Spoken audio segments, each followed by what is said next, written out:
When I was resting, I found a lost phone. The owner asked me to deliver it to a specific location and offered me 600,000 won as a reward. When I arrived at the location, I didn't see the owner. She told me to leave the phone inside a phone booth. I did as she said and received the payment. The next day, the police suddenly came to my house. They arrested me. It turned out that the woman who lost her phone last night was dead. She had been raped and dismembered. My fingerprints were found at the scene. No matter how I explained, the police didn't believe me. My girlfriend didn't believe I could do something like that. Everyone who knew me didn't believe it either, because to open a flower shop for my girlfriend, I worked 4 part-time jobs a day without ever taking a rest. So my girlfriend hired a lawyer. The lawyer said, as long as we find my alibi, we could win the case. They quickly split up to investigate. Soon, they found my work records. After checking my daily schedule, everyone was shocked. I hadn't rested at all the whole day, working non-stop. The lawyer said with this evidence, we could win, but then an unexpected problem appeared. Had once delivered food to the victim. The surveillance showed I stayed there for 7 minutes. Recalled the scene at that time. Saw some plants on the stairs being exposed to sunlight. Oh, that's because I had to take care of a tree. Could you be more specific?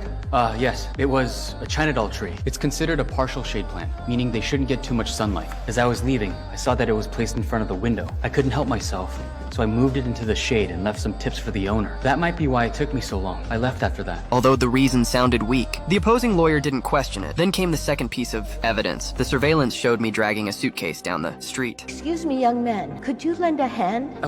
I finished delivering chokbal to a customer. When I came back, I helped an old woman with her suitcase. So I did what anyone would do and helped her move her things up the hill. That suitcase was found near the victim's body. Forensics revealed it had been used to transport the corpse. The opposing lawyer claimed that just because the color was similar, I was linked to the body transport. That argument made no sense. I could smell a conspiracy behind all this. Everything felt too coincidental. The fingerprints on the victim's phone were indeed mine. I nervously explained that I was eating at the time. When I heard the phone ringing behind me, I picked it up and returned it to the owner and received the payment. Where'd you return it? Was it here? Yes, that's right. And actually, they offered a reward for it. So who did you return the phone to, if it wasn't the victim? And why was her body less than 40 meters away? I don't know, because I never... Why'd you keep lying to me? I'm not. I kept denying it. Now what you see on the screen are the coordinates from the GPS data of the victim's phone. They almost match the movements of the defendant perfectly. Do you have some explanation for this, too? Because you just said that you returned it, and yet it's obvious that you had it with you all day. They produced another piece of evidence. My semen was found inside the victim.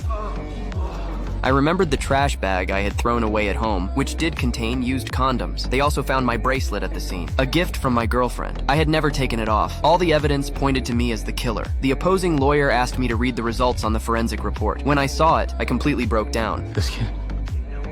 You said you spent 7 minutes caring for a plant? Sure you weren't filling the bathtub with warm water? Seems like that would have taken 7 minutes. I didn't do it. I swear I didn't do it! If you feel even the slightest bit of guilt toward the victim, you could at least tell us why you did it. What did she do to deserve such a horrific death? Sir, please, listen to me. I'm innocent. It wasn't me, I swear! I didn't Maintain kill order.